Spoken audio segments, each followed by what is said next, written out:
کوئی رشتے دار آپ کو ذلیل کرے اس سے رشتہ داری رکھنی چاہیے کہ نہیں چاہیے؟ دیکھیے رشتہ داری جوڑنا تو اللہ اس کے رسول کا حکم ہے، اور آپ صلی اللہ علیہ وسلم نے فرمایا جو تم سے کٹے اس سے بھی رشتہ داری جوڑو۔ رشتہ داریوں میں آپ کے آپشن نہیں ہے کہ آپ چاہیں تو تعلق رکھیں، چاہیں تو وہ نہیں بھی رکھتا تو بھی آپ کو رکھنا ہے، البتہ کس نوعیت کا تعلق رکھنا ہے۔ اگر آپ یہ سمجھتے ہیں کہ ہم نے اس کے ساتھ اس کو ہدایہ دیے، اس کو تحفے دیے، اس سے اچھا تعلق رکھا تو یہ صحیح ہو جائے گا اور ہمیں تنگ کرنا چھوڑ دے گا، پھر تو اس کو ہدایہ بھی دیں، دعوتیں بھی کریں، اس سے تعلق۔ اگر آپ یہ سمجھتے ہیں کہ یہ اتنا شرارتی ہے کہ اس کے جتنا قریب ہوں گے یہ اتنا ہی ڈسے گا، بعض رشتہ دار ایسے بھی ہوتے ہیں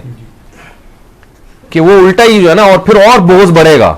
تو ایسی صورت میں تعلق ختم کیا جا سکتا ہے، مگر سلام دعا کی حد تک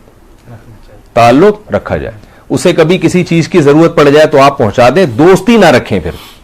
کیونکہ ایسے شرارتی لوگوں سے جب آپ کلوز ہوتے ہیں تو معاملہ خراب ہوتا ہے۔ تو دور رہ کر بھی آپ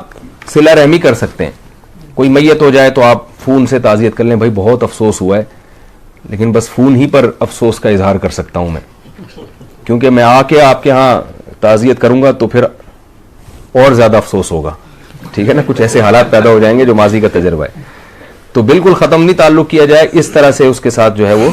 دور دور رہ کر تھوڑا سا ریزرو رہا جائے، لیکن ہدیہ بھیج دیا جائے۔ یہ آپ کو ایک بات بتاؤں، یہ جب آپ رشتہ دار جوڑنے کا سب سے بہترین طریقہ پتہ ہے کہ لفافے میں پیسے ڈال کے دے دیا کریں، بڑے بڑے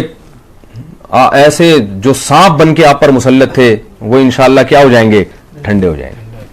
جو رشتہ دار سب سے زیادہ آپ کو ستا رہا ہے نا، تو اللہ کے لیے، اللہ کو راضی کرنے کے لیے لفافے میں پیسے ڈالے، بھجوا دیے، تھوڑے سے جتنی اللہ نے آپ کو استطاعت دی بھجوا دیے، تھوڑے دن تک یہ کام کریں گے تو اگر تھوڑا سا بھی اس میں انسانیت ہوگی نا، انشاءاللہ وہ لائن پہ آ جائے گا، ٹھیک ہے نا، یہ تجربہ ہے۔